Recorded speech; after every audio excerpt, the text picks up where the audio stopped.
I've been trying to call. I've been on my own for long enough. Maybe you can show me how. Halo, saya Maifrenan dan NIM 191041866 dari Fakultas Ekonomi Manajemen kelas A1 semester 4 angkatan 2019. Dalam pertemuan kali ini kita akan membahas beberapa mata kuliah, yaitu Manajemen Operasi 2. Tujuan pembelajaran Manajemen Operasi 2 ini yang pertama itu memahami perkembangan baru, permasalahan atau isu-isu penting atau important issue dalam manajemen operasional di Indonesia dan internasional, memahami konsep dasar dan fungsi-fungsi manajemen operasional secara komprehensif, melakukan analisis kasus dengan menggunakan konsep dan metode untuk memecahkan persoalan yang berkaitan dengan manajemen operasional. Deskripsi isu ini ada perkuliahan ini membahas peluang dan tantangan pada abad 21, peramalan atau forecasting, metode transportasi, perancangan kapasitas agregat. Kemudian bab 1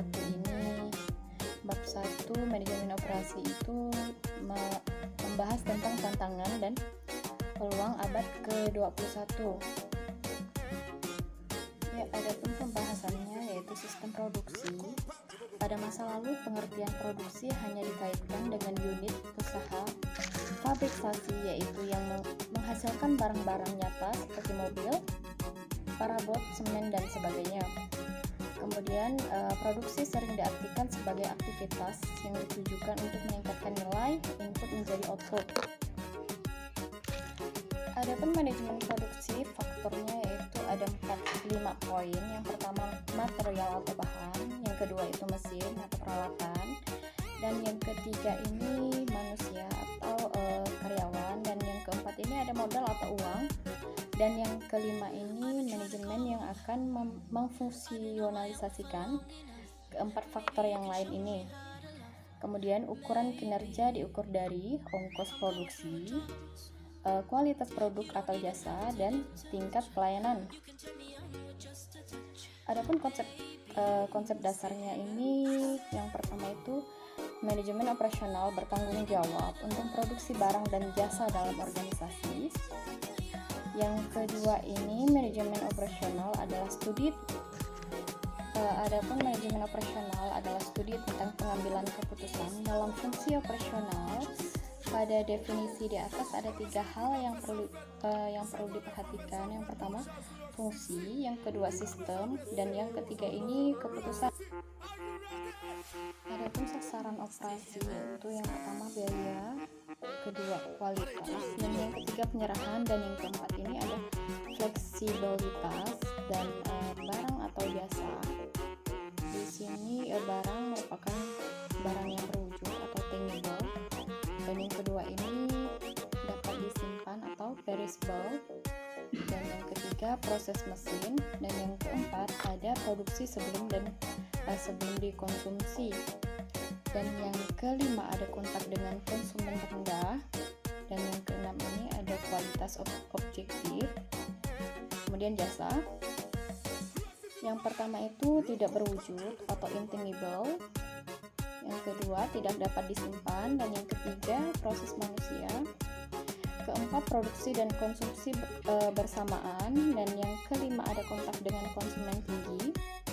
Keenam ada kualitas subjektif. Adapun tujuannya yaitu yang pertama memproduksi atau mengatur produksi barang-barang dan jasa dalam jumlah, kualitas, harga, waktu, serta tempat tertentu sesuai dengan kebutuhan. Lalu manajemen operasional dalam e-business. E-business merupakan kegiatan berbisnis di internet yang tidak saja meliputi pembelian, penjualan, dan jasa, tapi juga meliputi pelayanan, pelanggan, dan kerjasama dengan rekan bisnis. Kemudian fungsi e-business yaitu untuk mensupport bagian dari marketing, produksi, accounting, finance. Kemudian 4 tahap evolusi e-business. Kemudian ada 4 tahap evolusi e-business. Yang pertama itu ada tahap inform, kedua ada tahap automate, dan yang ketiga ada integrate, dan yang keempat ada reinvent.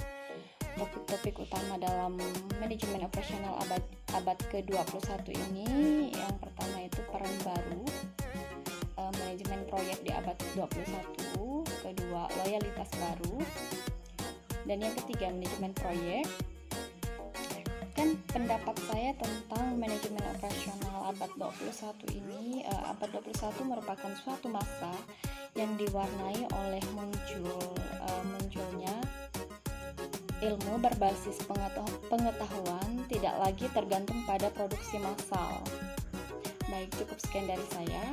Sekian dan terima kasih.